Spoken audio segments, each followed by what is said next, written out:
నమస్కారం, welcome to one TV news. ముందుగా headlines చూద్దాం.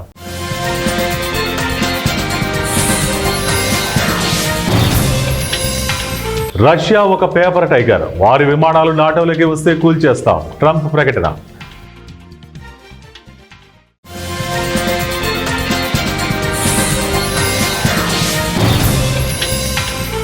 బీజేపీ అధికారం దక్కడందుకే జమ్మూ కాశ్మీర్కు రాష్ట్ర హోదా ఇవ్వలేదు, ఒమర్ అబ్దుల్లా.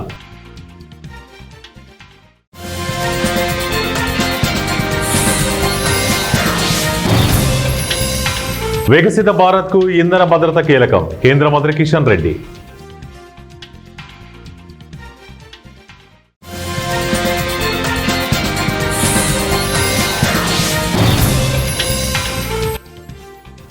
దేశద్రోహి కాంగ్రెస్, ప్రజాద్రోహి బీజేపీ, కేటీఆర్.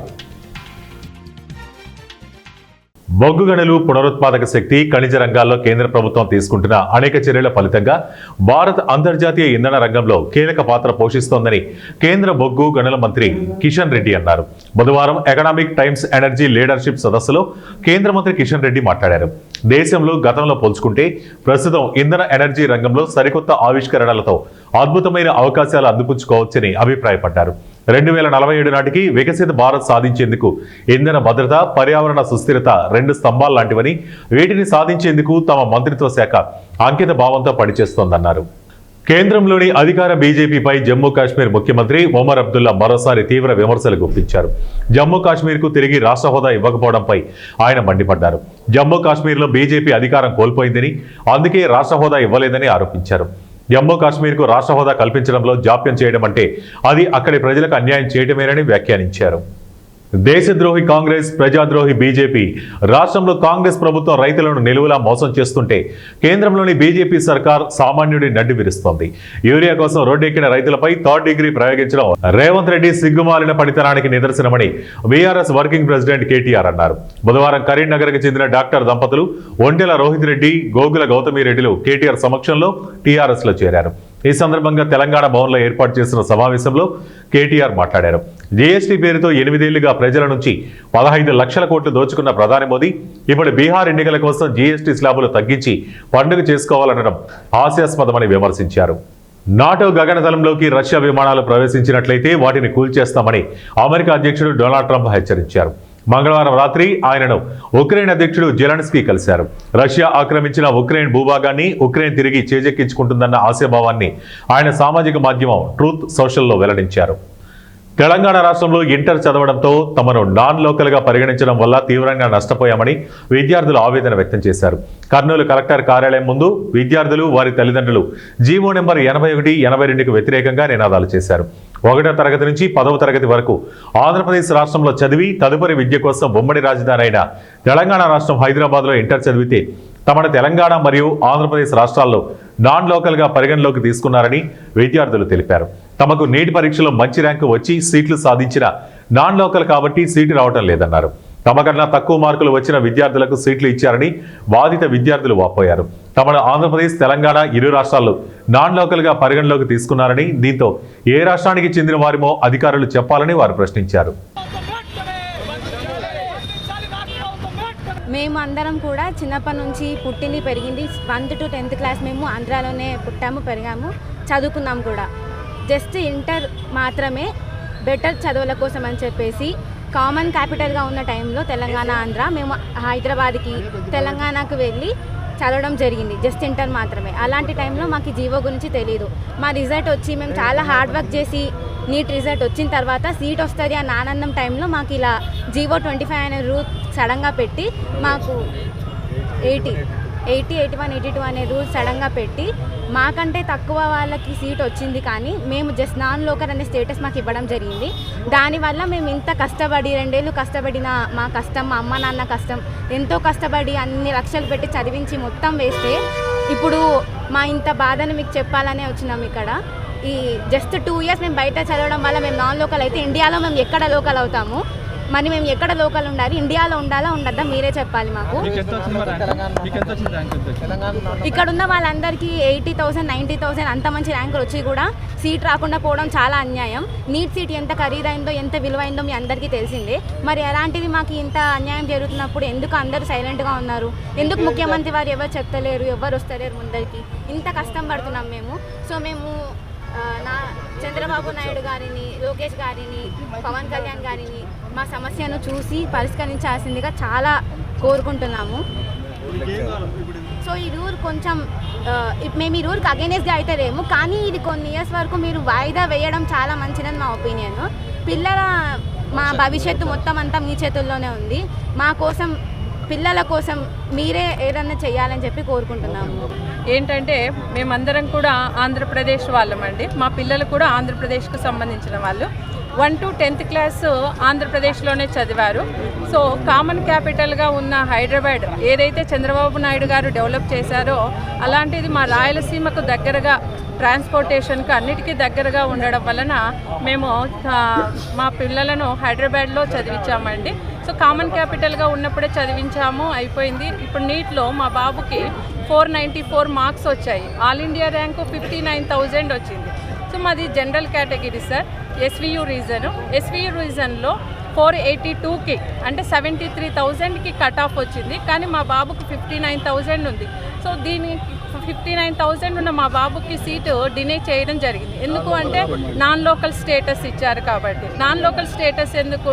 2 years తెలంగాణలో చదివారు అనేటటువంటి కాజ్తో ఇచ్చారు. సో మేము రిజల్ట్స్ వచ్చేంత వరకు చాలా హ్యాపీగా ఉన్నాం సార్. రిజల్ట్స్ వచ్చిన రోజు కూడా ఒక 15 days మాకు ఎటువంటి రూల్ గురించి తెలియదు. రూల్ గురించి తెలిస్తే మేము పిల్లల భవిష్యత్తును ఏ పేరెంట్ కూడా పనంగా పెట్టదు సార్. సో అలా దానివల్ల డినే అయిపోయింది. సో మేము రిక్వెస్ట్ చేసుకుంటున్నది ఏంటి అంటే సార్, ఎక్కువగా మెయిన్గా కూడా మన రాయలసీమ జిల్లాల వారు మాత్రం ఎక్కువగా దీనివల్ల సఫర్ అవుతున్నారు సార్. సార్ మాకేం లేదు సార్, పిల్లలకు లోకల్ స్టేటస్ లోకల్ ఎక్కడ ఇండియన్ సిటిజన్స్గా ఇండియాలో ఉన్న పిల్లలు లోకల్గా ఎక్కడ పరిగణింపబడతారు? ఎక్కడో ఒక చోట లోకల్ అనేది ఉండాలి పిల్లలకి. సో ఆ లోకల్ అనేది మాకు ఇవ్వండి సార్. విజయవాడకు తిరిగాము, లోకేష్ సార్ గారిని కలవాలని అపాయింట్మెంట్ కోసం చాలా ట్రై చేసాం సార్. సో మాకు కుదరలేకపోయింది. అందుకనే మీ ద్వారా మేము లోకేష్ గారిని, మా ముఖ్యమంత్రి చంద్రబాబు నాయుడు గారిని, పవన్ కళ్యాణ్ గారిని అందరినీ కూడా అభ్యర్థిస్తున్నాము సార్. మా విన్నపాన్ని, ఇది ఒక్కరి జీవితం కాదు సార్, పిల్లల భవిష్యత్తు. వాళ్ళు ఎన్నో కలల కంటేనే డాక్టర్ సీట్ అనేది తీసుకురావడం జరిగింది. ఎన్నో లాంగ్ టర్మ్స్, ఎన్నో డే అండ్ నైట్స్ వాళ్ళు కష్టపడింటే ఈరోజు ఈ స్థితికి వచ్చారు. అలాంటిది ఒక కాజ్ తెలంగాణలో చదివారు. మేము ఎక్కడో కర్ణాటక, తమిళనాడు ఇక్కడ చదవలేదు సార్, ఓన్లీ తెలంగాణలో చదివాము. ఉమ్మడి రాజధానిగా ఉన్న తెలంగాణలో చదివి దీనివల్ల మేము ఈరోజు సీటు కోల్పోతున్నాము అంటే పేరెంట్స్గా, పిల్లలుగా బాధపడుతున్నాము సార్. సో మీరు దీన్ని దయచేసి మా నుంచి ఒక అభ్యర్థన అని అనుకొని మమ్మల్ని లోకల్గా మా పిల్లల్ని లోకల్గా కన్సిడర్ చేయమని మిమ్మల్ని పదే రిక్వెస్ట్ చేస్తున్నాను. కేంద్ర రాష్ట్ర ప్రభుత్వాలు ఎంతో ప్రతిష్టాత్మకంగా మొదలుపెట్టిన శ్రమదాన్ ఏక్ దిన్ ఏక్ గంట ఏక్ సాత్ అనే కార్యక్రమాన్ని చేపట్టారు. బద్వేల్ 23వ వార్డు శ్రీమాంగ్ హాస్పిటల్ పరిసర ప్రాంతాల్లో రాష్ట్ర ఫైనాన్స్ కార్పొరేషన్ డైరెక్టర్ మాజీ షేక్ మహబూబ్ బాషా ఆధ్వర్యంలో చెట్లను నాటే కార్యక్రమంలో పాల్గొన్నారు. తెలుగు యువత జిల్లా ఉపాధ్యక్షులు షేక్ జహాంగీర్ బాషా, పట్టణ మైనార్టీ అధ్యక్షులు టీఆర్పీ బాషా, యువ నాయకుడు హబీబ్ శ్రీకాంత్ పాల్గొన్నారు.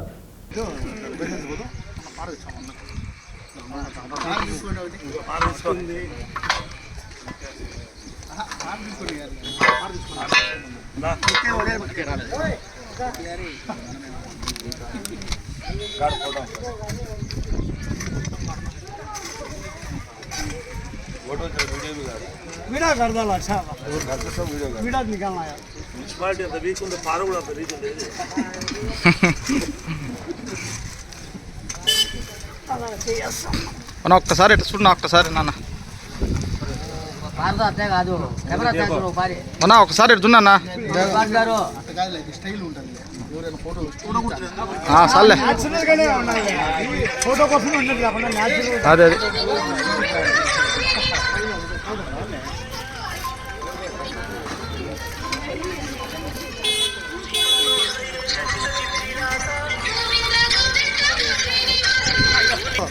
upcoming leader. Upcoming leader.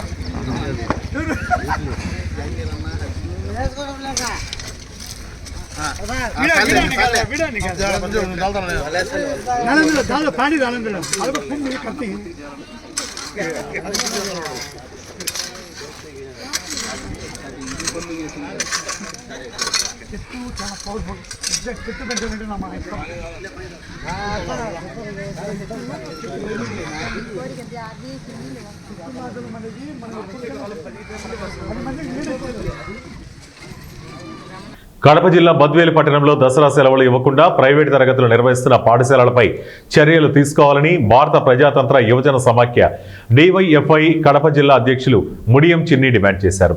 గురువారం బద్వేలు డివైఎఫ్ఐ పట్టణ కమిటీ ఆధ్వర్యంలో గోపవరం విద్యాశాఖ అధికారి, బద్వేలు మండల విద్యాశాఖ అధికారులకు వినతి పత్రం ఇచ్చారు. ఈ సందర్భంగా డివైఎఫ్ఐ కడప జిల్లా అధ్యక్షులు ముడియం చిన్ని మాట్లాడుతూ ఈ నెల 27వ తేదీ నుండి అక్టోబర్ 2వ తేదీ వరకు రాష్ట్ర ప్రభుత్వం దసరా సెలవులు ఇవ్వడం జరిగింది. అయితే బద్వేలు పట్టణంలో ఉన్నటువంటి ప్రైవేట్ స్కూల్ యాజమాన్యం అధికారులు ఇచ్చినటువంటి ఆదేశాలను దొంగలో తొక్కి ఇష్టం వచ్చినట్టు వ్యవహరిస్తూ యథావిధిగా క్లాసులు నిర్వహిస్తున్నారని, ఇలాంటి వారిపై జిల్లా విద్యాశాఖ అధికారులు చర్యలు తీసుకోవాలని వారు డిమాండ్ చేశారు. బద్వేలు పట్టణ కమిటీ ఆధ్వర్యంలో ఈరోజు గోపారం మండలంలో ఉన్నటువంటి ప్రైవేట్ స్కూల్స్, అదేవిధంగా బద్వేలు మండలంలో ఉన్నటువంటి ప్రైవేట్ స్కూల్స్ ఈరోజు ప్రభుత్వ ఆదేశాలు పాటించకుండా ఈరోజు క్లాసులు నడుపుతున్నటువంటి పరిస్థితి ఉంది. అదేవిధంగా జిల్లా విద్యాశాఖ అధికారి డిఓ గారు 21వ తేదీ నుండి సర్క్యులర్ జారీ చేసినారు. దసరా హాలిడేస్లో ఎవరే కానీ స్కూల్స్ పెడితే ఆ స్కూల్స్ పైన చర్యలు తీసుకుంటామని చెప్పేసి కూడా ఒక పక్క ఆదేశాలు ఇచ్చినప్పుడు కూడా బద్వేలు పట్టణంలో ఉన్నటువంటి ప్రైవేట్ స్కూల్ యాజమాన్యం అయితే పిల్లలకు హాలిడేస్ ఇవ్వకుండా ఈరోజు శిక్షణ తరగతులు పేరుతో క్లాసులు నిర్వహిస్తున్నటువంటి పరిస్థితి ఏర్పడుతుంది. మేము అనేక దఫాలుగా అధికారులు కంప్లైంట్ చేసినప్పుడు కూడా అధికారులు పట్టించుకున్నటువంటి పాపాన పడదు. అదేవిధంగా ఈ రాష్ట్ర విద్యాశాఖ మంత్రి లోకేష్ గారు కూడా సర్క్యులర్ జారీ చేశారు. దసరా హాలిడేస్లో ఖచ్చితంగా పిల్లలకు సెలవు ఇవ్వకపోతే అలాంటి పాఠశాలలపై చర్యలు తీసుకుంటామని చెప్పేసి కూడా ఒక పక్క విద్యాశాఖ మంత్రి లోకేష్ గారు కూడా చెప్పడం జరిగింది.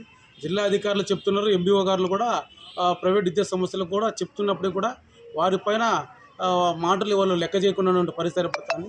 ఇప్పటికే ఒకటే చెప్తున్నాం, బద్వేలు పట్టణంలో ఉన్నటువంటి ప్రైవేట్ స్కూల్ యాజమాన్యాన్ని కూడా ఈరోజు ప్రభుత్వ ఆదేశాలు ఖచ్చితంగా పాటించాలా. ప్రభుత్వ ఆదేశాలు పాటించకపోతే డివైఎఫ్ఐ యువజన సంఘం మిగతా సంఘాలను కలుపుకుండా ప్రత్యక్ష ఆందోళన పోరాటాలు చేపడతామని చెప్పేసి కూడా తెలియజేస్తున్నాం. ఆ ఆందోళన పోరాటాల్లో ఏదన్నా జరిగితే దానికి జిల్లా విద్యాశాఖ అధికారుల నాయకత్వం వహించాలా, వారిపైన వాళ్ళు బాధ్యత వహించాల్సిన అవసరం ఉంది. కాబట్టి ఇప్పటికైనా జిల్లాలో ఉన్నటువంటి విద్యాశాఖ అధికారి అయితేమి, ఎంఈఓలు అయితేమి మొత్తం ఈరోజు జిల్లా వ్యాప్తంగా ఉన్నటువంటి ఎక్కడైతే ప్రైవేట్ స్కూల్స్ నడుపుతున్నారో వాటిపైన తక్షణమే చర్యలు తీసుకోవాలా. లేని పక్షంలో కూడా పెద్ద ఎత్తున ఆందోళన పోరాటాలు చేపడతామని చెప్పేసి కూడా తెలియజేస్తున్నాం. చిన్ని డివైఎఫ్ జిల్లా అధ్యక్షులు బద్వేల్. బాలాజీ నగర్కు చెందిన రామకృష్ణ యాదవ్పై తప్పుడు ఆరోపణలు చేసిన వారిపై చట్టపరమైన చర్యలు తీసుకుంటామని న్యాయవాదులు మరియు రామకృష్ణ యాదవ్ తెలిపారు. కర్నూలు కలెక్టర్ కార్యాలయం ముందు వారు తప్పుడు ప్రచారం చేస్తున్న వ్యక్తులకు వ్యతిరేకంగా నిరసన తెలిపారు. ఈ సందర్భంగా న్యాయవాదులు మాట్లాడుతూ రామకృష్ణ యాదవ్ కబ్జా చేశారని చెప్పిన వాళ్లు ఆ ఫ్లాట్లకు సంబంధించిన సర్వే నెంబర్లు చెప్పాలని కోరారు. రామకృష్ణ యాదవ్ రాజకీయంగా ఎదుగుతున్నందువల్ల ఓర్వలేక ఇలాంటి తప్పుడు ప్రచారం చేస్తున్నారని తెలిపారు. రామకృష్ణ యాదవ్ మాట్లాడుతూ తాను మంచి మార్గంలో ఉన్నారని, వ్యాపారంలో ఎదుగుదలను చూసి ఇలా ప్రచారం చేస్తున్నారన్నారు. చెందిన వ్యక్తి ఆస్తులు కబ్జా చేసి 2 ఫ్లాట్లు గుంటూరుకు సంబంధించిన వ్యక్తికి ఇచ్చినారు అని చెప్పినారు. ఆమె అన్నారు. ఆమె అంటే ఎవరు? రెండోది సర్వే నంబరు, ప్లాట్ల నంబరు ఏది కూడా మెన్షన్ చేయలేదు అని అంటే, ఇప్పుడు ఆస్తి కబ్జా చేసినారు అని అంటే ఖచ్చితంగా ప్లాట్ల నంబర్ వేయాలి కదా, సర్వే నంబర్ వేయాలి కదా, ఎవరు ఆస్తి కబ్జా చేసినారు అనేది కూడా పేరు రాయాలి కదా. ఎవరు ఆస్తి కబ్జా చేసినారనే పేరు రాయలేదు అంటే ఇప్పుడు రామకృష్ణ యాదవ్ ఎదుగుదల ఆపాలి. ఇది ఇక్కడ సమస్య. ఇప్పుడు రామకృష్ణ యాదవ్ బుద్ధ మార్గంలో నడిచే ఒక గొప్ప వ్యక్తి. ఆయన వీలునామా ద్వారా సంపాదించుకున్న ఆస్తులు ఇవి. కష్టపడి రామ్మోహన్ రావు అనేవాడు వ్యక్తికి అన్నం పెట్టి పిల్లలు బయటికి నూకితే అతని బాగోగులు చూసుకొని, ఆరోగ్య పరిస్థితులు చూసుకొని ఇతగాడికి మెప్పి ఒప్పి ఆస్తులు రాసిస్తే సరే, ఆ వీలునామా రిజిస్టర్డ్ అన్రిజిస్టర్డ్ అయినా సరే దానికి హక్కు ఉంది. ఆ ద్వారా ఆస్తులు సంపాదిస్తే కేవలము కొంతమంది ఓర్చలేక ఈయన మీద ఇటువంటి దుష్ప్రచారణ చేస్తున్నారు. కాబట్టి ఇటువంటి దుష్ప్రచారణ ఇంకొకసారి జరగకూడదు అని అంటే ఇప్పుడు రామకృష్ణ యాదవ్ హెచ్ఆర్సీలో కూడా ఒక కంప్లైంట్ ఇచ్చినాడు. రెండోది హెచ్ఆర్సీ అంటే హ్యూమన్ రైట్స్ కమిషన్. రెండోది కోర్టులో కూడా already suit for permanent injunction వచ్చింది. ఎప్పుడు 2020 386/2020 OS number already suit for permanent injunction వచ్చింది. ఇంజంక్షన్ ఎప్పుడు గ్రాంట్ చేస్తారు? అన్ని సాక్ష్యాధారాలను బట్టి కోర్టు వారు ఇంజంక్షన్ గ్రాంట్ చేస్తారు. తర్వాత OS 175 ఆఫ్ 2019 పర్మనెంట్ ఇంజంక్షన్ గుంటూరుకు చెందిన వ్యక్తికి ఇది యొక్క ఆస్తి కబ్జా చేసి ఇచ్చినారు అని అంటున్నారు. ఆ యొక్క గుంటూరుకు సంబంధించిన వ్యక్తి పేరు ప్రసాదరావు. ఆయనకు రిజిస్టర్డ్ లీజ్ డీడ్ గుర్తు ఉంది. పేరు రామకృష్ణ యాదవ్. నాకు వీలునామా ద్వారా మామిదాలపాడులో కొన్ని ఆస్తులు వచ్చాయి రామ్మోహన్ రావు గారి నుండి. తర్వాత సుంకన్న గారి నుంచి నేను కొన్ని ఆస్తులు కొన్నాను. అయితే నాకు ఆస్తులు ఉన్నందువలన కొందరు నా మీద రాజకీయ నాయకులకు శత్రులు ఎలా ఉంటారో నాకు కూడా వ్యాపారంలో మా గురువు గారైన సుబ్బారావు అనే వ్యక్తి నుంచి వల్ల జరుగుతున్నాయి. ఊరికే ఉన్న వాళ్ళని రెచ్చగొట్టి వాళ్ళకు లేనిపోని పిటిషన్లు పెట్టమని చెప్పి వాళ్ళకు మేము కోర్టు ఫీజులు కడతాము, లాయర్ ఫీజులు కడతాము, రామకృష్ణ మీద తప్పుడు పిటిషన్లు పెట్టాలని చెప్పి పెట్టిస్తూ గత 10 ఏళ్ల నుంచి నా మీద నా ఆస్తులు కొట్టేయడానికి అతను ప్రచారం చేసి ఈ విధంగా అతను వర్క్ చేస్తున్నాడు. నన్ను పీడీ యాక్ట్ పెట్టడానికి కూడా కారణం ఆయన్ని అంట. అతను చెప్పుకున్నాడు, నేను 10 లక్షలు ఇచ్చి నీ మీద పీడీ యాక్ట్ పెట్టించాను, నేను మొత్తం నీ ఆస్తులంతా నేను చేసుకుంటా, నేను 40 ఏళ్ళ నుంచి వ్యాపారం చేస్తున్నా, నువ్వు షార్ట్కట్లో ఎట్లా ఎదుగుతావు, నా కాడ నువ్వు పని చేయాలని చెప్పాడు. ఆయన నాకు మాజీ గురువే ఆయన నేను ఆయన తండ్రిగా భావించినాను. ఆయన 40 సంవత్సరాల నుంచి మనుషులను వేధిస్తూ తప్పుడు పిటిషన్లు పెడుతూ ఆస్తులు కొడుతూ 500 కోట్ల ఆస్తులు సంపాదించినాడు. సంపాదలేదు, మోసం చేసి దగా చేసి కుట్రలు చేసి ఎదుటి వాళ్ళకు మాయమాటలు చెప్పి రీసెర్చ్ చేసుకోవడం ఆయన డ్యూటీ అంట. ఆయన మోసం చేయడమే ఆయన వృత్తి అంట. ఆస్తులు కొట్టేయడమే నాతోనే చెప్పినాడు ఆయన. సార్ ఇది మంచిది కాదు, ఎదుటి వాళ్ళ ఆస్తులు కొట్టేసి వాళ్ళు బాధపడి వాళ్ళ కన్నీళ్ళు మనకు శాపం అవుతాయి ఆయన, వద్దు ఇది మానుకొని చెప్తే నేను పుట్టినదే ఇందుకోసంరా, నేను పుట్టినదే ఇందుకోసము, నేను కొట్టేనికనే పుట్టినా, నేను చచ్చిపోయేంత వరకు ఇదే చేస్తున్నాడు.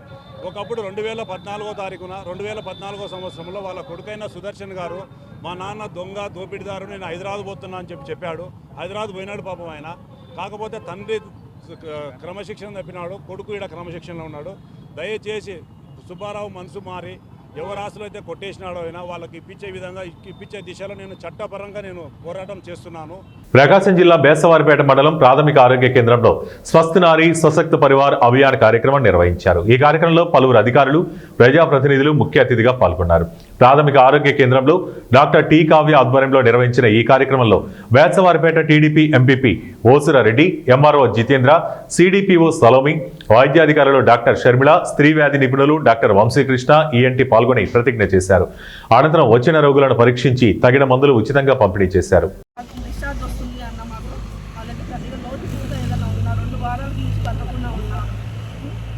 అది వారు కానీ ఇబ్బంది ఉంటే మాత్రం మా దగ్గరకు వచ్చి చూపించుకోండి. ఫస్ట్ మా దగ్గర చేశాక వాళ్ళ తీవ్రతను బట్టి ఏదైనా కన్ఫర్మేషన్ ఏమైనా మాకు డౌట్ ఉన్నా దానికి సంబంధించి మిమ్మల్ని ఒంగోలు పంపించడం జరుగుతుంది. ఒంగోలు ఒక డిపార్ట్మెంట్ అది వర్క్ చేస్తున్నాడు అక్కడ ఒంగోలు రిమ్స్లో. మీరు మాకు ఇబ్బంది ఉండి చెప్తే మేమే మిమ్మల్ని అక్కడ దగ్గర నుండి పంపిస్తాము. ఒక రెఫరల్ స్లిప్ అనేది మీకు పేపర్ అనేది ఇస్తాం, మీ డీటెయిల్స్ అన్నీ ఇచ్చేసి పంపిస్తాం. మీకేం లేట్ అనేది ఏమి ఉండదండి. ఒంగోలులో ఆ స్లిప్ చూపిస్తే మీకు అదే రోజు అన్ని టెస్టులు చేయడం కానీ మీకేం ఎలా చేయాలి నెక్స్ట్ ఏంటి అనేది కూడా వాళ్ళు క్లారిటీగా చెప్తారు. కాబట్టి ఇబ్బంది ఏమీ లేదు.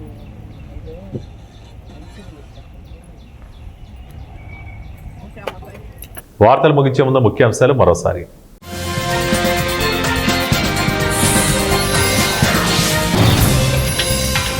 రష్యా ఒక పేపర్ టైగర్, వారి విమానాలు నాటోలోకి వస్తే కూల్చేస్తాం, ట్రంప్ ప్రకటన.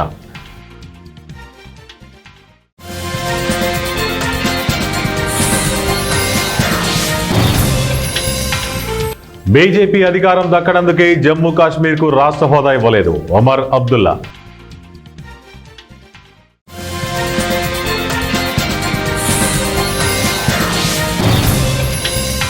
వికసిత భారత్కు ఇంధన భద్రత కీలకం, కేంద్ర మంత్రి కిషన్ రెడ్డి.